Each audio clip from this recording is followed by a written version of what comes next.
welcome everyone to a Vacuous Vocation. Professor Jaimie Whyte, it's an honor to have you. Did I lose you? Is the connection okay? Yeah. Um, Yeah, you lost me. oh I'll try shoot. not to react to that. um, well, I guess if you wouldn't mind, saying a few words about yourself. Okay, well, I'll just give you a very brief history. That's probably the best way of doing it. I grew up in New Zealand and I went to university as an undergraduate there, studying philosophy, and then I went to Cambridge where I did a PhD in philosophy, Cambridge, the UK, and I spent a little while there afterwards as a lecturer in philosophy, and then I left to become a management consultant, which I didn't really enjoy very much. But the money's good.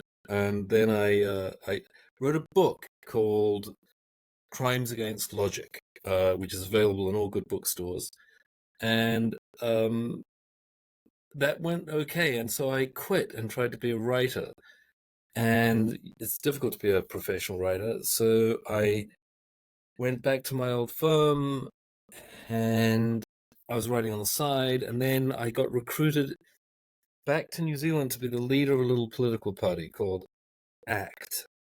That stands for it was once an acronym, which meant the Association of Consumers and Taxpayers, and it's about as close to a libertarian political party as you're going to get that can actually have members of parliament. That didn't go too well. I mean, I did increase the what we were polling, and the party survived my leadership. And it's now doing very well, actually. It's in a coalition government, and the leader of the ACT Party is about to become the Deputy Prime Minister of New Zealand. But after that little period in politics, I left. I went back to England, and I became the Director of Research at the Institute of Economic Affairs. And I won't go on from there. I left that to start a magazine, which didn't get launched, and so on. And so here I am. That's my background. So I'm a kind of trained philosopher. I have an interest in economics that I've taught myself, and I've done a wide variety of jobs. Nice. I guess I do want to ask you about your perspective on how we met. Maybe you could explain that better than me, or what you thought. Well, I can tell you exactly how you know how we met. I one of the things I'm doing these days is working for the John Locke Institute in two capacities, or three actually. I do some teaching. I've started a magazine for the institute that will be launched soon, and I'm involved with this essay competition, which involves marking. So I came to Washington D.C. to be involved in teaching on the gap year course that you were doing, and I met you on that, and then we went for a drink, Yeah, a few. and Uh, and the rest is a beautiful story of love and Yeah. mutual admiration. I would like to say that one of the things that have stuck with me is, towards the end of our drinks, you would say, like, no more. I have to create some value in the morning. And just that idea has been, I don't know, really put into perspective a lot of things for me about just like trying to create value and pursuing things in that way, in that manner. Yeah. Well, I am. It is a joke to some extent. Right. That's the way management consultants talk. You know, build value in the sector with some joined up thinking, leveraging off my intellectual capital moving forward. That's that's the. But I do think, though it's a joke, I kind of mean it. Like you shouldn't waste your time. Mm. And there's nothing I enjoy more than going out for a drink with friends. But well, if you don't build some value, you can't afford to keep doing it. So that's another reason to get back to work in the morning. But yeah, I mean, a lot of people lead pleasant but meaningless lives. And a merely pleasant life isn't really enough, I don't think. Well, not for me. I guess what's interesting is like my show podcast is titled A Vacuous Vocation, in part because, I don't know if this is meaningless or meaningful. And I guess let me ask you, like, how do you know what is meaningful in life? Well, God, this is deep stuff. You don't know if you're wasting your time. So I've wasted my time quite often. So you think, I'm going to try this one on and it'll have some great effect, and it doesn't have a great effect. But that doesn't make it meaningless, right? So you're trying to achieve something that you think is important. And if you're doing that, you have a sense of meaning, at least, right? You get out of bed in the morning knowing why you're getting out of bed, what you've got to achieve today. It could all be futile, but that's not really what I mean by meaning in life. I mean a sense of meaning.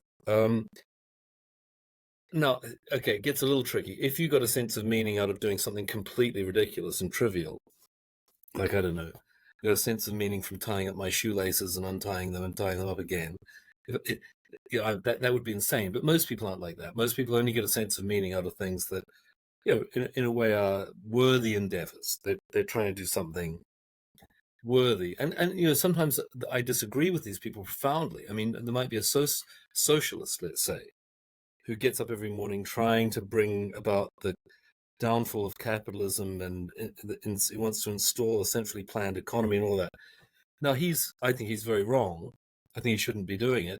But I'm sure some of these people are earnest and they mean it, and their lives have a sense of meaning.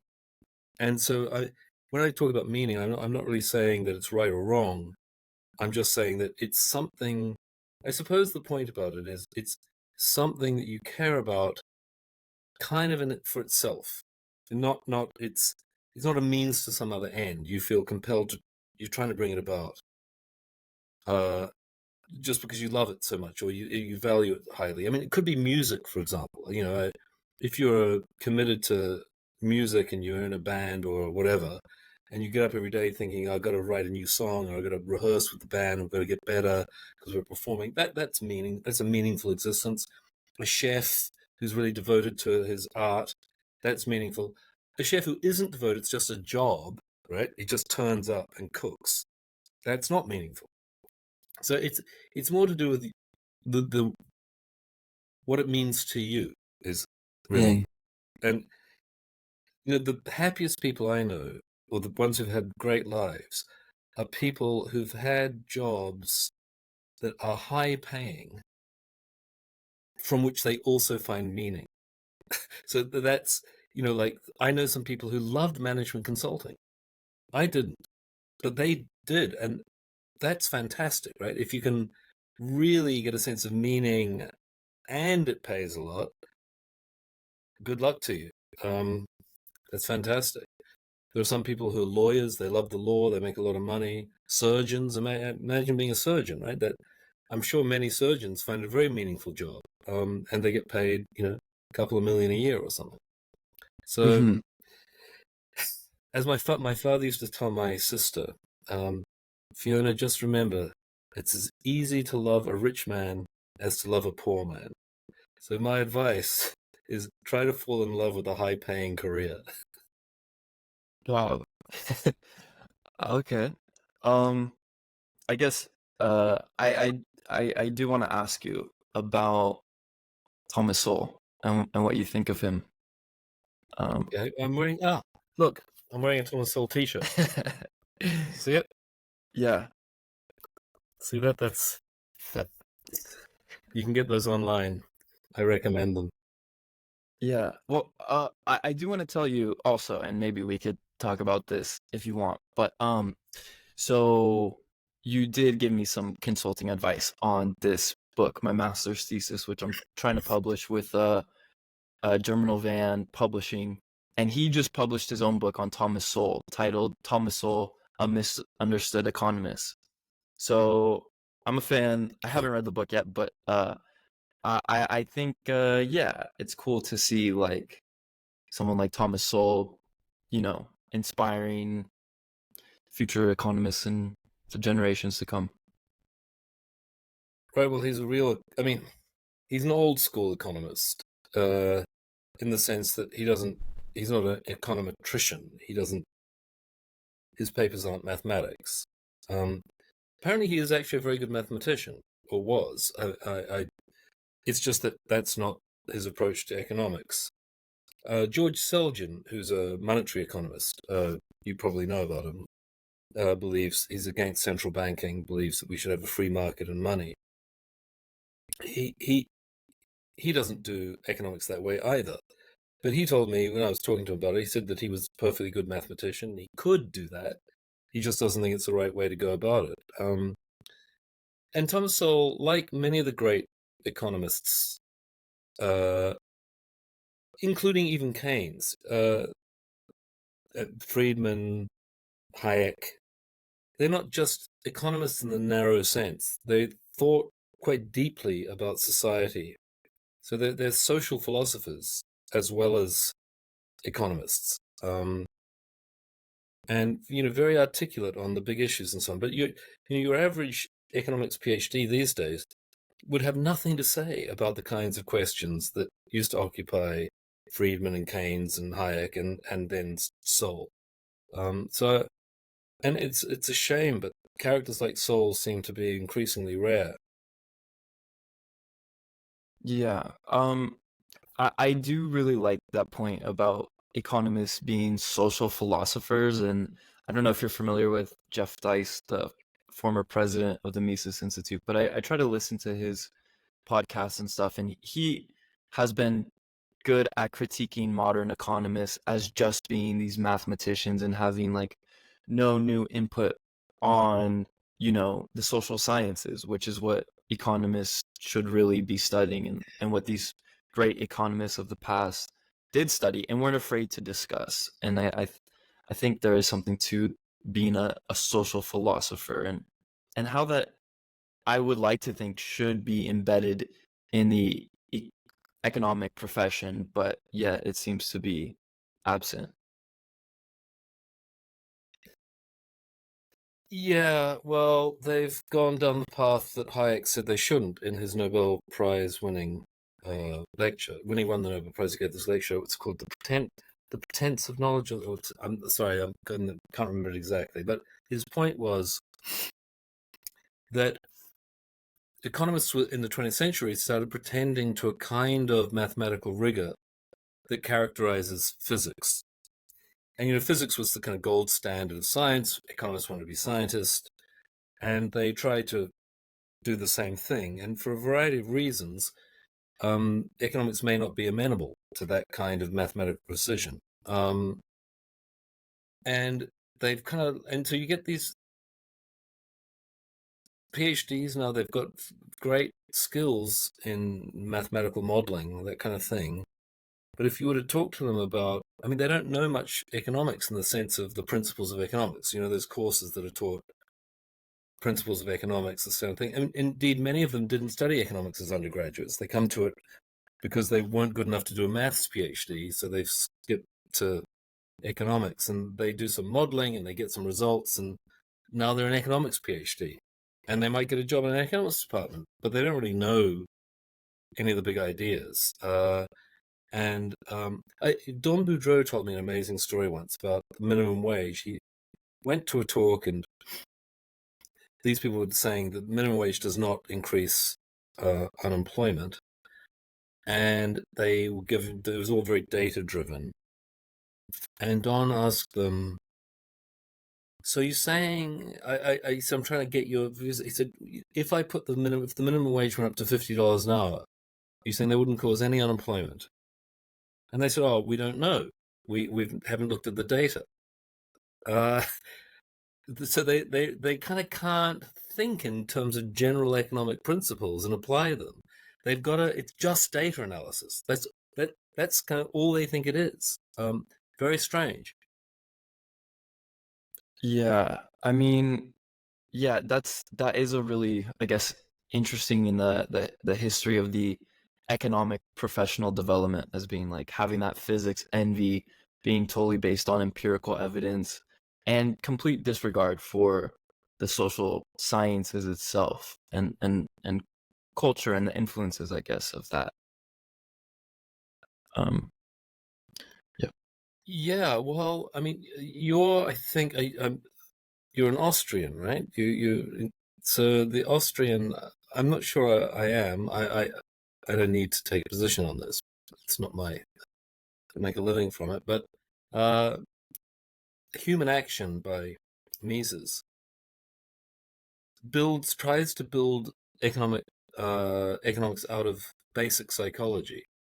So the basic theory of human action, that it's human action is caused by the combination of beliefs and desires, and you start from this basic view, and you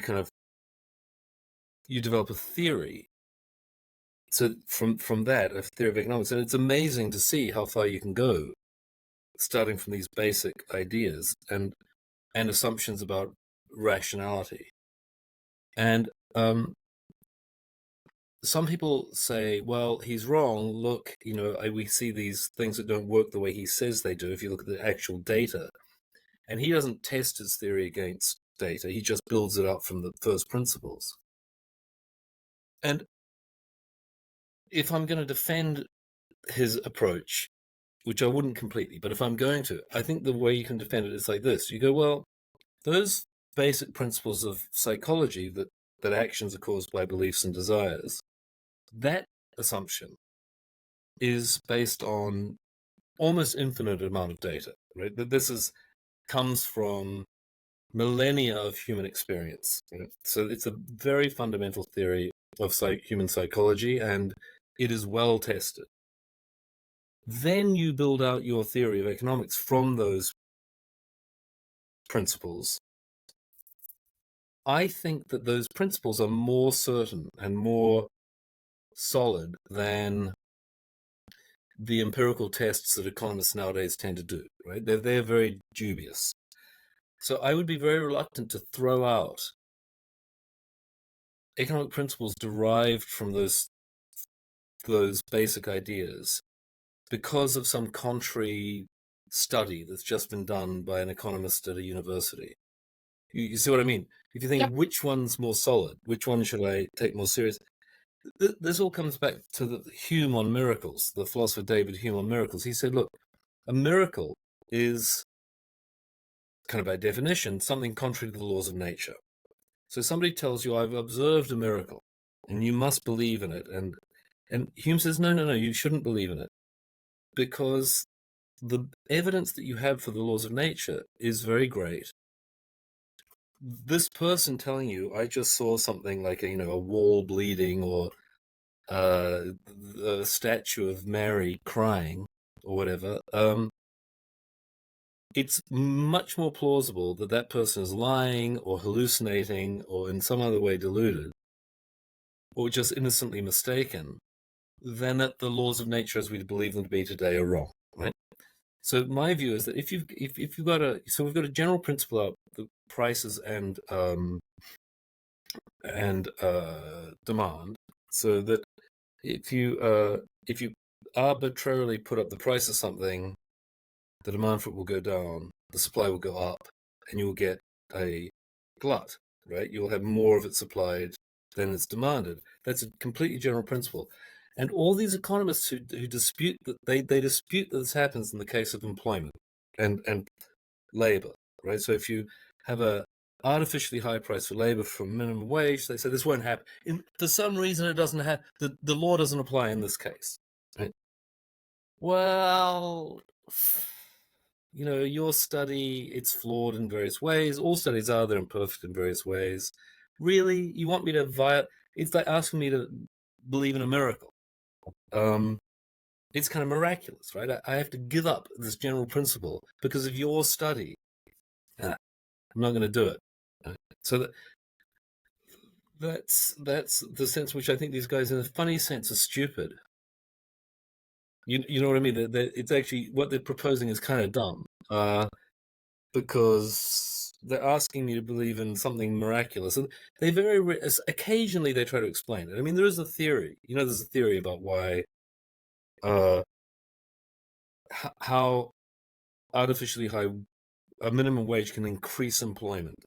Mhm. But the problem with the theory is that the conditions in which this happens never actually apply in real life. So Hmm. it can't be. So it can't explain the results of their studies. Anyway, I'm going off on one, so I'll Yeah. stop. Well, yeah, I mean, it is frustrating from my end, I think, with just having, econometricians being able to prove anything they want with just switching one variable in their formula. And then it's also like trying to really quantify society, and it suits, I think the people who try to run society by looking at the data, but it's not I guess it's Right. not that Well, a lot of the things realistic. that Yeah. matter, a lot of the thing, yeah, well, a lot of the things that matter, and let's say costs or benefits of something, can't be measured. They're not Yeah. amenable to that kind of measure. So what tends to happen is that these guys they analyze stuff using what is measurable, and they just ignore the stuff that isn't measurable, and then they draw a conclusion, having ignored a lot of relevant stuff, because inevitably they must ignore it because they can't. It's not measurable. Hmm. It's again. I think Hayek talked about this in his in that famous lecture. Yeah, using Another reason why utils. first principles are better. Yeah, using the utils Utils. as like as a unit of measurement. And I guess it's like you're right. Happiness can't be quantified. It can't be calculated. Only, as Thomas Sowell says, trade-offs is really what Right. a lot of decision You making can see is. which trade-offs people prefer. Yeah. Okay, so now That's observable because they choose. let me ask you this, because we can bring it back to philosophy. But a lot of things in life, right, can't be quantifiably measured, like happiness. So I guess, want to go back to that original question of like, should a person pursue happiness in life, or is it a byproduct of pursuing your meaning? Or what do you think about happiness and in life? Is life pain and suffering, or is it something that's happy? Well, okay, so you could commit suicide, right? Um, Okay. there's nothing to stop you committing suicide. You're a healthy guy. You could get up high and throw yourself off. You could shoot yourself in the head. So even though there's a lot of pain and suffering in life, it's obviously worth it because you don't kill yourself.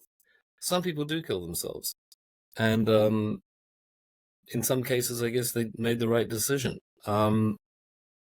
Maybe in some cases they didn't. They were going through a momentary problem. It got on top of them. They'd have been better off if they didn't do it. In some cases, they do it. Most people don't do it, which suggests that well, either their life is okay or that they're irredeemably hopeful.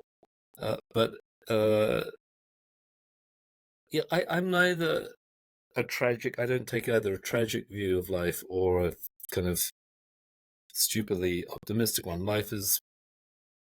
Life can be great, right? I mean, friendship and eating and yeah, life's full of pleasure. So I'm not negative about life. I think life's great. And people who live in difficult situations are often quite happy. I mean, you can go to poor parts of the world, and the people seem reasonably happy. Often they laugh and they have good social lives, and they're reasonably healthy. So I think life can be fine if you take the right attitude towards it. A lot of people, especially your generation and a little older even, seem strangely anxious, find it difficult to just relax and enjoy themselves. And and that's not because they're too poor. I know it's a kind of it's a cultural. They're carrying some kind of cultural burden around with them. It gets in the way of I don't know, feeling lighthearted. They seem to find it difficult to feel lighthearted. Hmm. I mean, lightheartedness was a kind of characteristic of youth, right, in the past, and now it's almost the opposite. The young are so heavy, and I'm so much more immature and silly than almost all the young people I teach. Uh, I'm the one who's going to get in trouble for saying something stupid. It used to be the other way around. It used to be the students who said stupid things and got in trouble. Now it's the professors.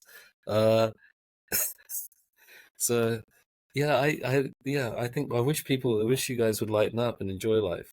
I'm not talking about you in particular. I just mean your Well, generation all seem kind of yeah, down. I think I could even be even more lighthearted than what I am. I feel like it might just be Yeah, you something to could do now. with, yeah. I feel like it could be something to do with like social media and global interconnection with so many, world events that like the younger generation just being so easily exposed to it. I don't Yeah. know, they get wrapped up in it, and it's like you really So what I don't. was, Yeah. yeah, Mhm. maybe I don't think it's so. This is being addressed right by people who are more serious about it than I am. So Jonathan Haidt or Haidt, well Haidt, he pronounced it. You Yes. know the guy I mean. He wrote Yeah. The Righteous Mind, and then he wrote The Coddling of the American Mind with some other guy, Lukianoff or some I don't know. Anyway, his thesis was that there are social media is one of the reasons that young people are all uptight and neurotic and anxious and so on. But the other thing is the way they're brought up, the parenting. By the way, parenting is a completely new expression. Nobody ever talked about parenting when I was young. There were parents, but they didn't have this job, which was parenting, and there wasn't something they did. They were Mm. just there, and you were just there, and they didn't think about bringing you up. I mean, I wasn't brought up really at all.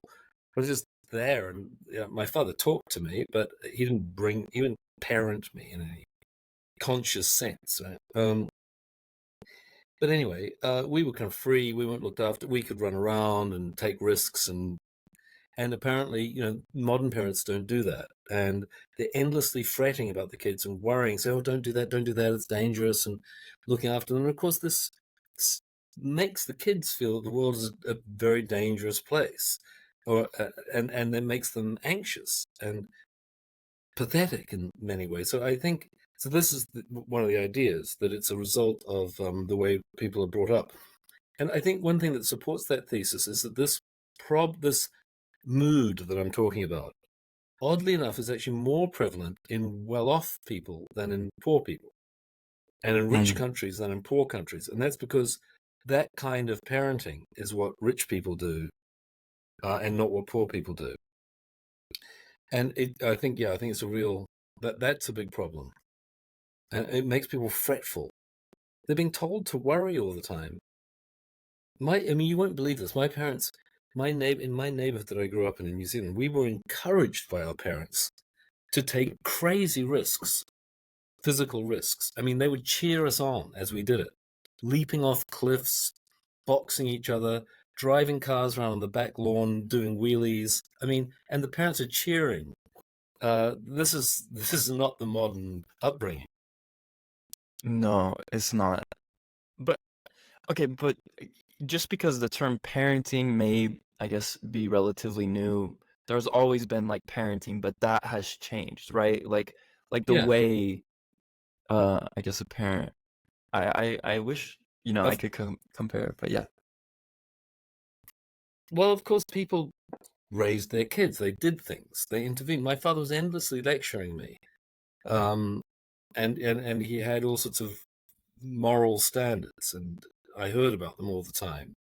Uh, he didn't self-consciously think of himself as parenting. He was parenting. By encouraging us to take risks, that was something they did. They did it all. But I think that the very word parenting, oh, I'm now parenting, and the parent becoming conscious of it, right? They were doing something, but they weren't conscious of it. The minute you become conscious of it and you start to think about, oh, what am I doing? Then you're likely to become more protective and cosseting. I think many things, once you become conscious of them, go wrong. You do it better when you're not thinking about it. Which brings me back to the happiness question you asked. One sure way not to be happy is to seek happiness. That isn't, what's that going to motivate you to do? I mean, my happiest moments in life have been when I've been completely lost in something. Like when I was, happy is not even the right word. Happy isn't the right word. Just not even thinking about, just you're taken over by something, and you do it, and your life seems meaningful, and you don't ask questions. You're just pursuing this goal, and that goal can't be happiness. that doesn't. What do you do? What are you going to do? What's it going to make you do? Then you think, shall I do this? It'll make me happy. But if you don't care about it, you can't do it. Happiness is a side effect of other stuff. Like maybe you're madly in love, right? And you meet somebody and you enter this passionate relationship with them and it all goes wonderfully well. That might make you happy, but you're not doing it to be happy. You're doing it because you're so in love with that person. And you're taken over by it. So I think you've got to make yourself able to fall in love. And when I say fall in love, I don't mean with a person. Yes, a person's an example, but you could fall in love with anything. You can fall in love with music. You can fall in love with tennis. You can fall in love with philosophy, whatever it is. You need to be open to falling in love. And that requires you not to be cynical. So many people are cynical nowadays. And and they're bored and they're above everything and everything's like, let's say, that kind of attitude. Yeah. You will never be happy. If you've got that attitude, you will never be happy. You'll never fall in love with anything. You'll just be disgruntled, dismissive. That is not the path. And again, I think that's a problem too with your generation because you're so knowing. You're over-informed. So I meet kids and I think, wow, in some ways they're very backward in that they're not very good enough. They can't do much because they haven't been out in the world. They've been looked after too much. They're not very practical. They're not very capable. They couldn't be a soldier, for example, which was a very normal thing to be at 20. But they've seen so much and they've got so many ideas. They're quite cynical. They're quite worldly wise. Like a 50-year-old, even though they're only 20. So it's strange inversion. So people used to be more practically capable, but less worldly at 20. Now it's the other way around. They're kind of quite worldly, but pretty useless. And that seems to me a really terrible combination because they don't have the innocence to just fall for stuff, to get excited easily. At the John Locke Institute, we teach a wide range of ages. And we're starting to, I'd always thought people around 16, 17, that would be open-minded and excitable and that would be an ideal age. Turns out that actually even by then, they're not so excitable and open-minded. And the ones who really are excitable and open-minded, the 14-year-olds, the 13 and 14-year-olds. And that's part of this. People are kind of over-informed. And it sounds weird, but they've seen too much too early, or they've had too many grounds for being cynical. It's not nice to be a cynical 16-year-old. Yeah. I think, and maybe this is from my own experience, but the best things that have given me the most love and enthusiasm for life have been just pursuits from my own intuition. And it seems like because of, again, so many things being externalized, worldly information at the palm of your hand, it's much more difficult, I think, to get in touch with your intuition and the practical aspects of like past generations who didn't have, I guess, like such easy access to that world of social media or the internet. And so it's like you're almost more in touch with your intuition. So, so I think one of the changes that the internet has brought about is that entertainment has become much more passive when it used to be more active. I grew up in New Zealand at a time when we had at first only one television station, and then we got two, and it was a big deal. But it didn't even start till 2 p.m. in the afternoon. You couldn't watch TV, and it shut at 10 at night. And so for kids, we had to make our own entertainment, and that involved physical games, right? And sometimes not physical. I mean, we would build things, and we would sometimes literally would build little huts, we called them, little miniature houses and things. And so we were very physically engaged, and then we had, as it was a creative process. Entertainment was creative. You had to create it. Whereas now you can just sit there and get an endless amount of entertainment streamed at you, and you don't have to do anything except choose it. So I think that may be another reason why people are not as somehow not as engaged, not as excitable, because doing something is much more exciting, right? You get into it, you're like with your jiu-jitsu or whatever it might be, and I also think the other thing that changes, of course, it makes our lives much more mental. We're in our heads all the time. You sit there having these images and thoughts coming to you, whereas we used to run around, climb trees, point sticks at each other, pretending they were guns, and we were much more in our bodies. And I think that's another thing that's changed. People are much more out of touch with their bodies, and that makes people sad, I think.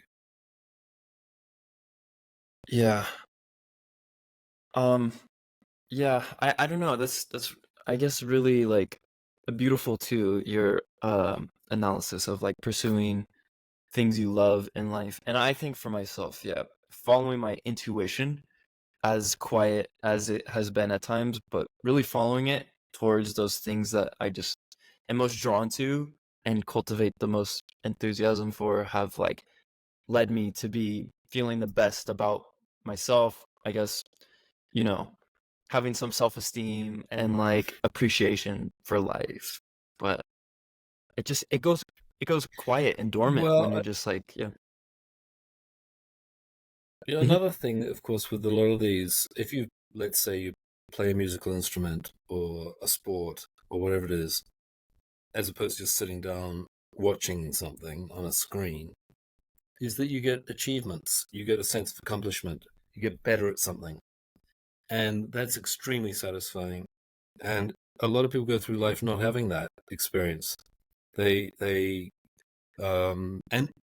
insofar as they do, they give up on it when they're quite young still. So you might, at school, you've kind of got to master some things. You've got to learn how to do arithmetic. But then a lot of people, they leave educational system, they get a job, and they just kind of meander through life, getting their salary, and there are no challenges and there's no achievements. And I think you need a sense of achievement to feel good about yourself. There's a guy, I think I recommended him to you when we were in Washington, Theodore Dalrymple, who wrote a book called Life at the Bottom. And it's a study of, he was a prison doctor, and so he interviewed all these prisoners, 10,000 he claims, and he was trying to capture their minds, like how do they think. And he pointed out that when he was a young doctor, he'd worked in Africa, and he said that in Africa they were much poorer, the place that he was, than the British prisoners who he talked to. He said, however, a poor man in Africa might get to the end of the day, he's worked, he's fed his family, they're all alive and healthy, and he goes to bed with a sense of achievement and satisfaction. said the underclass in Britain never get that kind of reward because they don't, they're fed by the state. They don't work. They have no ambitions. They just kind of exist. And I think it's really important that you have achievements in life. And, some struggle in a way. You're struggling to achieve something. And as countries get richer, it becomes harder and harder to have that struggle because, life's easy. And people start making up problems because they want to struggle. Like I've been born in the wrong body or whatever the hell it is, right? Kind of fake struggles, which poor people can't indulge in. They've got real struggles. They don't need these fake ones. But we all need a struggle, I think, and achievement. And so that's another little bit of advice I'd give. That's why music and sport and all these things are great for that because they inherently involve struggle. Yeah.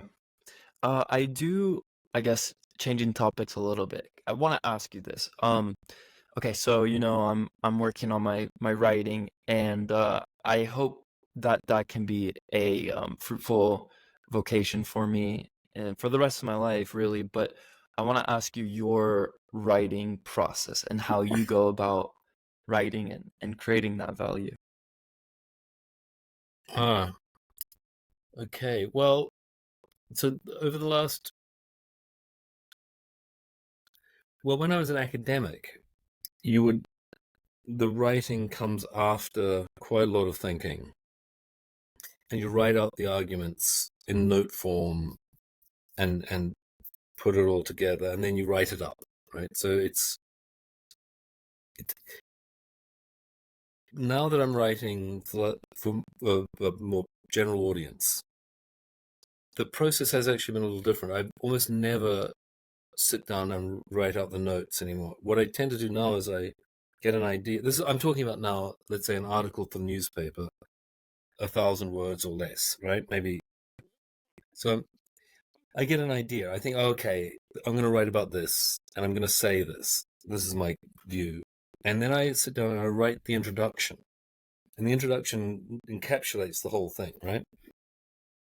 So I do that. And then if that works, I think, okay, this one's got legs. Then I flesh it out in the rest of the article. So it's just I try to get I think what is a good topic, what's kind of bugging me, what will I write about, and I always know what I think about it, right? The bugging and the thinking, what my view are the same thing, right? So this is annoying because people aren't saying this, and so I need to explain this. Now, then the other thing I do, so before I start writing, is I try to think of a hook. Now, by a hook, there are two things I mean by a hook. One is, has a famous person recently said something related to this? Has there been a news story connected to this? How do I introduce the topic to the reader? So I've got to have a hook in that way. But then also, what trick, so to speak, am I going to use to explain it? Let me give you an example of what I mean. It's often an analogy or a metaphor. An analogy, really. So I've just written something that the Institute of Economic Affairs published about debanking. Debanking is the thing where people get their bank account closed. It's happening all the time in Britain now. 350,000 people a year are getting their bank account closed by their bank. And the reason is that the banks have an obligation to not have bank accounts of people engaged in money laundering. Now, determining whether or not you're involved in money laundering is very expensive, right? They're going to do a thorough investigation. And your account might be worth less than that investigation. So if you present the bank with some prima facie risk that you are involved in money laundering, for example, you deposit cash, a lot of, frequently deposit cash, you might be a drug dealer, right? They don't know. They could check it out, but that would cost too much because your account isn't worth very much. So they just close your account. And this is happening to a lot of people. They're having their accounts closed in this way. Okay, now I had to write an article about this for the paper. And I thought, well, how am I going to get this mechanism across to people? And I said, well, imagine the government placed on everybody, not on banks, an obligation to determine whether or not their friends were involved in crime. Right? Are your friends criminals? And if you don't do a good job of this, and the government will check on you, they'll send a policeman around to assess how hard you're trying. If you don't do a good job of this, they will fine you $100,000. That's exactly structurally equivalent to what banks face, right? If the banks don't do a good job of checking money laundering, they get fined. They get fined billions, in fact.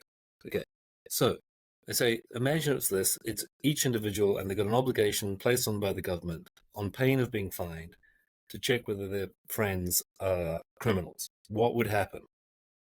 Well, there'd be a lot of defriending, as I put it. You'd go, this guy, I don't know, he's a reasonable friend. I don't know exactly what he's up to. Maybe he's involved in crime. I might have to pay 100,000, right? I'll just get rid of him. I don't want that friend anymore. So I thought of this, so I think that was a very intuitive way of explaining what was going on.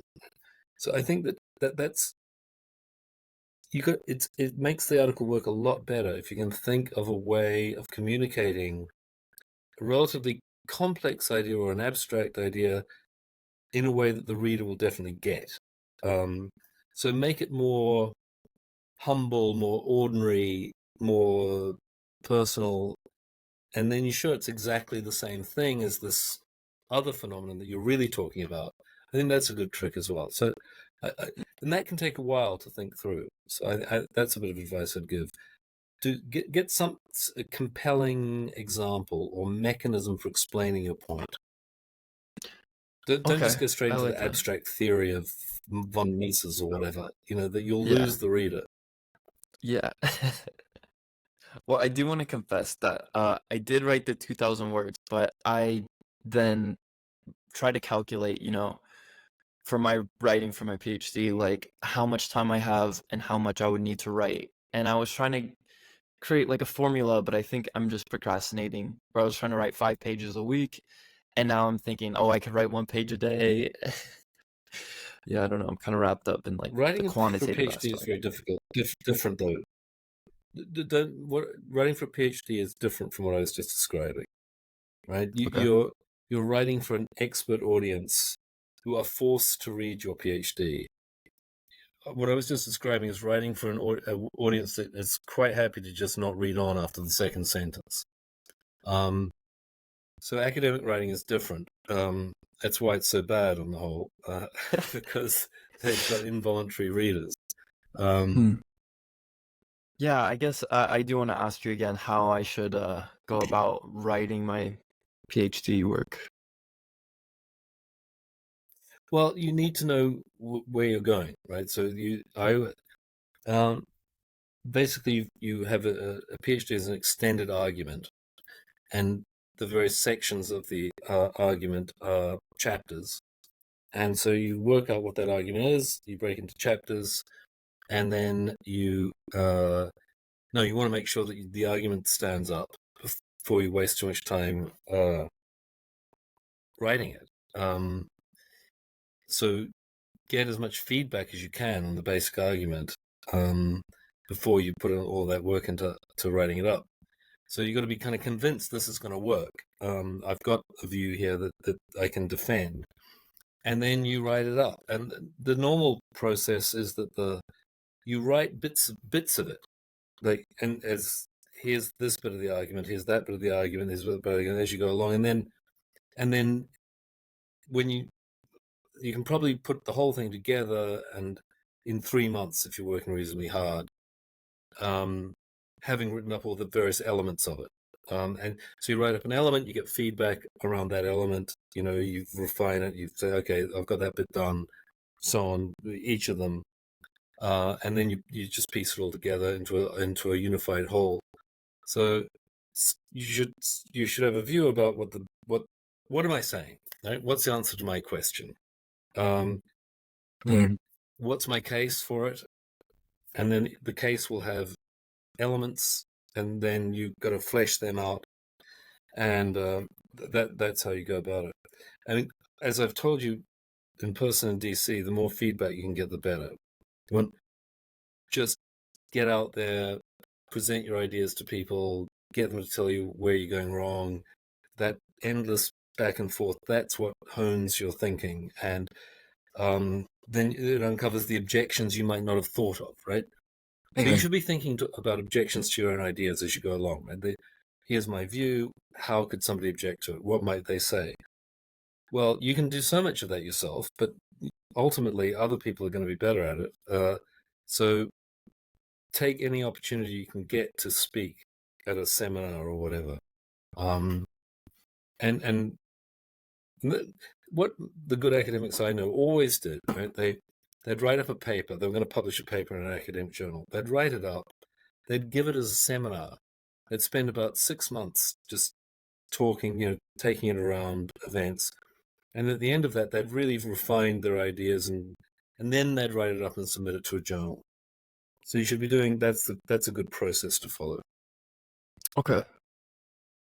As a student, you get fewer opportunities, but you should take all that you get. And some universities. I mean, I remember at Cambridge we formed a group on truth. That was my PhD topic, and a few people were interested in it. And we formed a little reading group, and people would give talks, and we'd get feedback. And insofar as you can do that kind of thing, you should be active. I'm gonna say it proactive, which I hate, but create your own seminar. You can do these things online, especially nowadays, right? It's so much easier than it used to be. What was your PhD topic? It's called truth. Okay. So I developed a theory. Really, so I defended what was known as the redundancy theory of truth. It said truth's a simple concept, very simple concept. It's that if you believe that P, whatever P, some proposition, anything, you believe that snow is white, that belief is true just in case snow is white. It's true that P, if and only if P. You say, well, truths can be simple. Then you say, well, okay, but that doesn't get us far. What does it mean to believe that P? And so most of my thesis was actually about belief. It wasn't really about truth at all. So I offered a definition of belief, which is called success semantics. I developed this. The basic idea came from Frank Ramsey, who's a brilliant man, died at 26, a Cambridge philosopher and economist and mathematician. He worked in all those fields. He was an absolute genius. He had a throwaway remark in a footnote of an article that he was writing about what it means for a chicken to believe something. And a few of us at Cambridge at that time were starting to think this wasn't just true of chickens, this idea was true of everybody, humans. It was really what beliefs were. And a few people had kind of started, I wasn't the first person to latch onto this, but I wrote probably the definitive exposition of this idea in an article that I called Success Semantics. And that because of the name caught on partly. So that article has been referenced a lot, and that view of truth, of belief, has now become known as success semantics after my name. So if people say, "Oh, I believe in," that some people say, I follow success semantics, or I reject success semantics, and so that's my one kind of achievement in philosophy. Wow, nice. That's what it was all about. So it's a behaviorist theory of belief, which is that beliefs are things that guide you. They guide your actions towards the fulfillment of your desires. So I want something, my beliefs guide my actions towards that thing. And when my belief is true, I get what I want. Now, that sounds very simple. It's not so simple, which is why I could get a PhD out of it. But I won't bore anybody with the details. Yeah. If you want the details, you can read my article, Success Semantics. Okay. Nice. Well,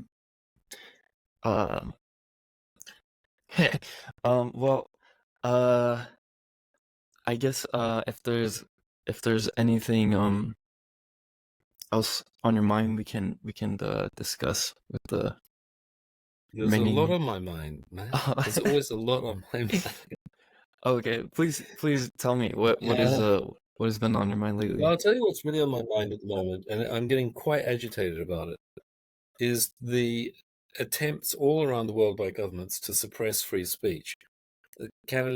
All these laws coming in about hate speech or misinformation agencies being set up by governments, all that kind of thing. And it's very clear that governments are getting very frustrated by the fact that they can't control the narrative, as they put it, anymore.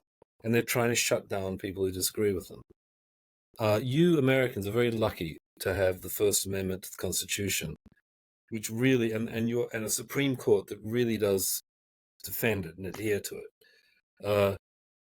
But Germany's just brought out some new stuff. It's just out. I mean, what's going on? It's all around the world. It's just bloody outrageous. And yeah, so that's on my mind. That's the main thing on my mind. And everything's all these cover-ups. Like, you know, there's a COVID inquiry going on in Britain at the moment. You know and it's not addressing any of the serious. It's a review of how the government responded to the COVID crisis.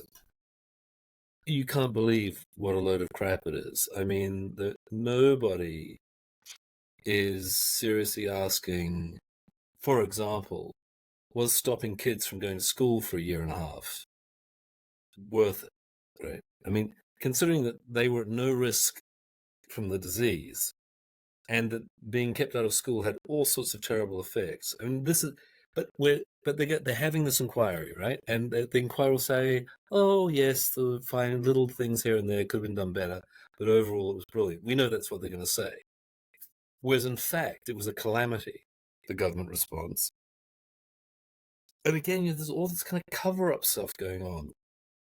So I feel like I'm increasingly feeling like the establishment is concerned with nothing but protecting their own ass, which I guess was naive of me. Not. I mean, I don't know why I'm shocked by this. I shouldn't be shocked by this. That's what I like. But it seems so brazen now,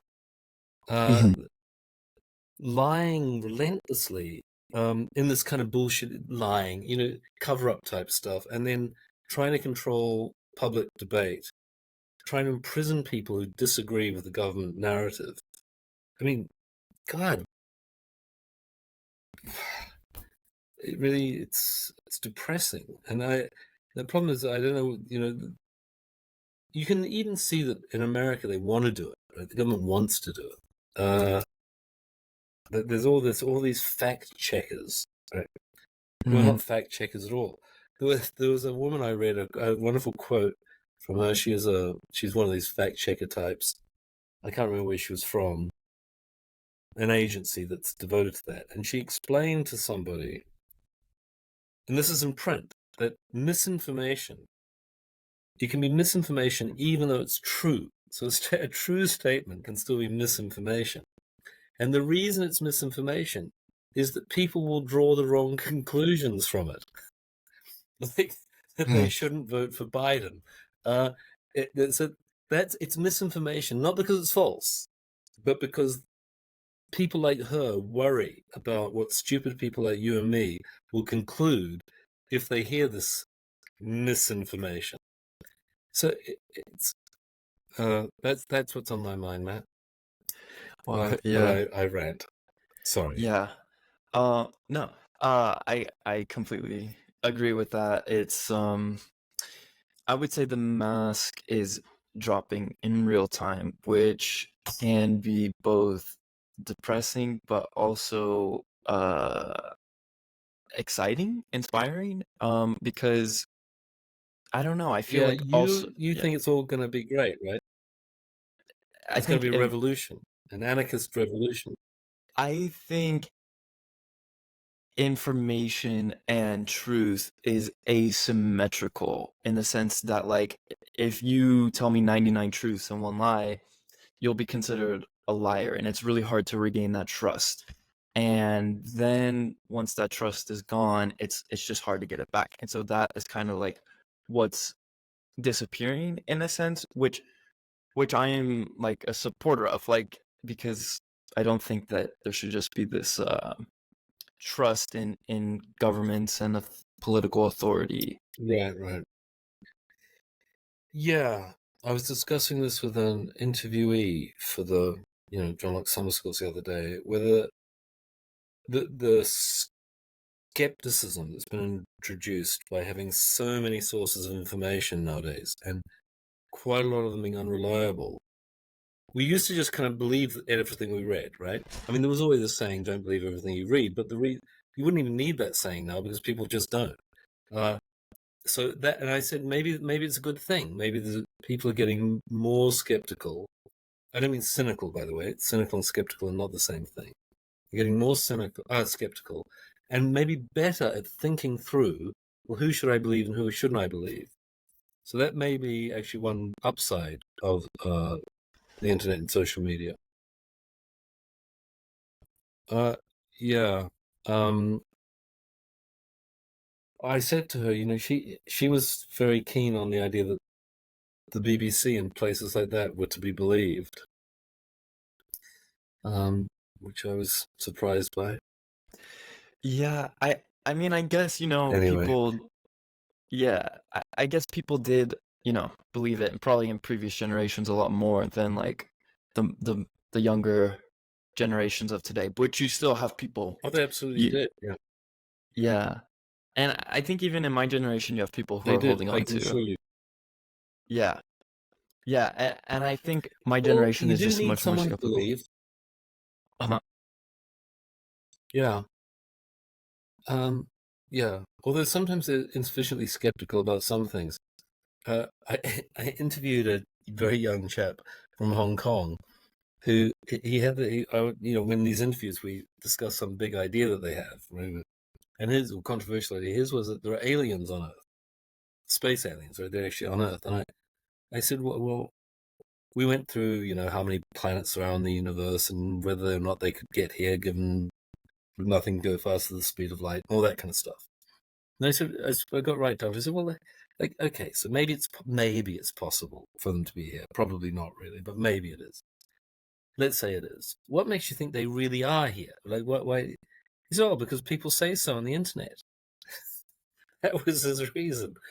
Dude, a lot of people say a lot of shit on the internet. You've really gotta wise up.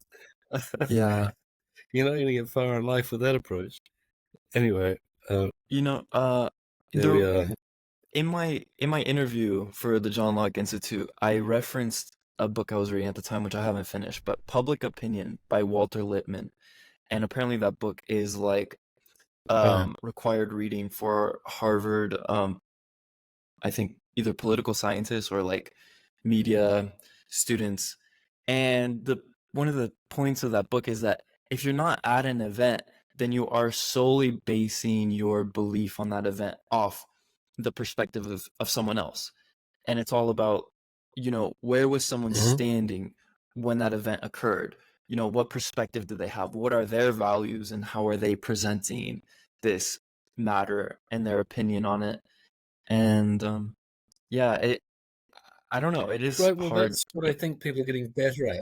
But, no, I think people are getting better at that. You go, well, where's this person coming from, so to speak, right? Have they got their own agenda? Should I trust them? I mean, if you're a history student, a serious one, and you're going through the source material, it may be contemporary with the events that you are studying, and you think, well, it's a contemporary source. Doesn't mean it's true, right? Because people bullshit all the time, and they bullshitted in the past just like they do now. And you got to think, well, who's writing this? Why are they writing it? What are the limitations on the information they have, and so on and so forth. And that's all good historians develop that skill. And I think maybe the general population might be getting a bit more skilled at that too than they were. There Yeah, was a definitely. certain naivety in my parents' generation. Yeah, and I think, Right, this I've is got to go because I've got to cook a Chinese meal now, Matt. okay. Otherwise, All I'll right, be well, in big trouble. Jaimie, thank you very much. It I was promise fun. to It was a do this. pleasure. Yeah, Yeah. So, let's hope I can take you for a drink again sometime soon, because absolutely. it's better than the internet. Yeah. Okay. Thank you, Good to see Jaimie. you. You too. Okay. No, my pleasure. See ya.